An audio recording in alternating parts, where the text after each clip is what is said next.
24 घंटे के अंदर दिन दहाड़े 2 सांसदों पर हमला। कैसे ये बात पहुंच गई है ओम बिरला तक और कैसे ममता बनर्जी के साथ पूरा इंडिया गठबंधन खड़ा हो गया है।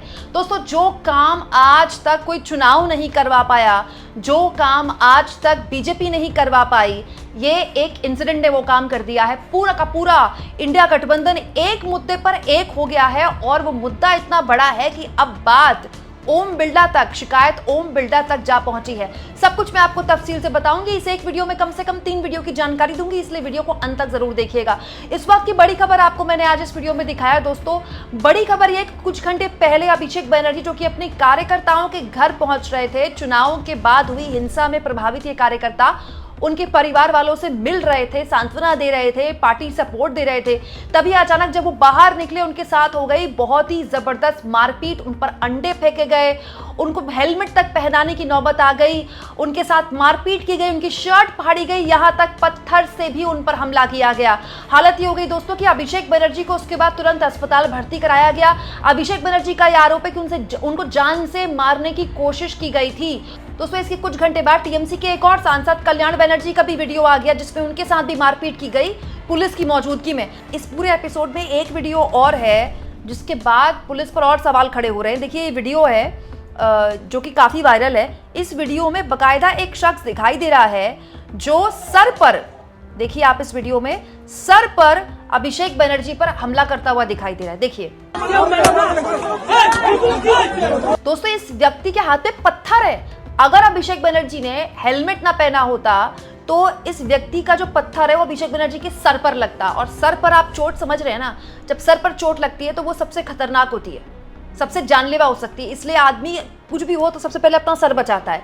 यही जो वीडियो वायरल हुआ दोस्तों, तो गंभीर सवाल खड़े होने शुरू हो गए कि खुलेआम सांसदों पर हमले हो रहे हैं, जानलेवा हमले होने का दावा, आरोप टीएमसी लगा रही है, एक पार्टी लगा रही है। तो फिर ओम बिरला कहाँ है? दोस्तों, ओम बिरला न केवल लोकसभा के अध्यक्ष हैं, बल्कि जाहिर तौर पर, मतलब लोकसभा के अध्यक्ष के तौर पर ये सारे सांसद जो हैं ये उनके अंतर्गत आते हैं। तो ये सारे सांसद जो कि खुलेआम ये आरोप लगा रहे हैं कि 24 घंटे के अंदर दो एक ही पार्टी के सांसदों पर हमले हो रहे हैं और एक पर तो पत्थर फेंका गया, उनके सर पर पत्थर फेंका गया। आखिर ओम बिरला इस पूरे मामले में क्या कर रहे हैं? जैसे वरिष्ठ पत्रकार रवीश कुमार ने ये पत्थर फेंकने वाली वीडियो पर प्रतिक्रिया देते हुए कहा, ये सरासर जानलेवा हमला है, लोकसभा के स्पीकर कहाँ हैं?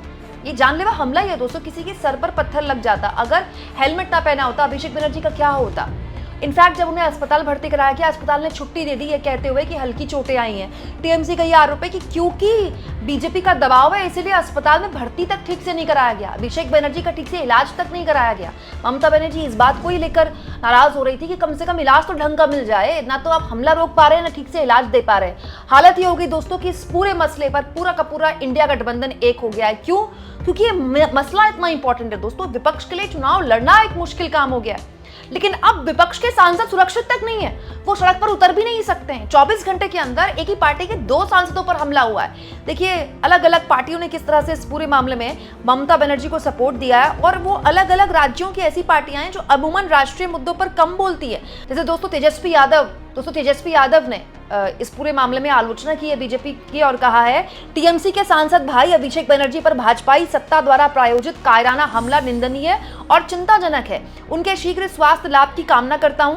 इसके अलावा दोस्तों आदित्य ठाकरे, जो कि उद्धव ठाकरे के बेटे हैं महाराष्ट्र से, उन्होंने भी इस हमले की निंदा की, कहते हुए कि एक मेंबर ऑफ पार्लियामेंट, एक सांसद पर हमला, ये सिग्नल है कि जो डेमोक्रेसी है वर्चुअली एंड हो गई है हमारे देश में, लोकतंत्र जो है वर्चुअली खत्म हो गया है। इसके अलावा दोस्तों अरविंद केजरीवाल ने भी इस हमले की निंदा करते हुए कहा है कि अभिषेक बनर्जी पर जो हमला हुआ है वो चिंताजनक है। जहां जहां बीजेपी सत्ता में आती है वहां जो वायलेंस है, जो हिंसा है, वो सेंटर स्टेज लेती है। दोस्तों कपिल सिब्बल ने कहा कि अभिषेक बनर्जी को जिस तरह से टारगेट किया गया है, अधर्म is their way of life, मतलब बीजेपी का यही तरीका है, वो अधर्म के जरिए ही मतलब पूरा कामकाज करती है। दोस्तों इसके अलावा ये जो पत्थर फेंकने वाला व्यक्ति है, इसको लेकर टीएमसी ने सवाल उठाए कि अब तक इसको गिरफ्तार क्यों नहीं किया गया है? ये अपने आप में सवाल है। आप एक सांसद पर पत्थर फेंक रहे हैं, पुलिस की मौजूदगी में, वहां पर पुलिस थी जिस वक्त ये सब कुछ हो रहा था, और ये सब कुछ हो कैसे गया? महबूबा मुफ्ती ने भी इस पूरे मामले में बहुत आलोचना की है और ये कहा है कि बीजेपी ने पश्चिम बंगाल जीतते ही ये हाल कर दिया उस राज्य का। दोस्तों हेमंत सोरेन, जो अमूमन अब राष्ट्रीय मुद्दों पर कम बोलते हैं, उन्होंने भी इसकी निंदा करते हुए कहा, पश्चिम बंगाल में सांसद अभिषेक बनर्जी पर हुआ हमला अत्यंत निंदनीय है। लोकतंत्र में वैचारिक मतभेद हो सकते हैं, लेकिन हिंसा और हमले के लिए कोई स्थान नहीं है। राजनीतिक विरोध का जवाब तर्क और जनमत से दिया जाना चाहिए, ना कि डर और बल के प्रयोग से।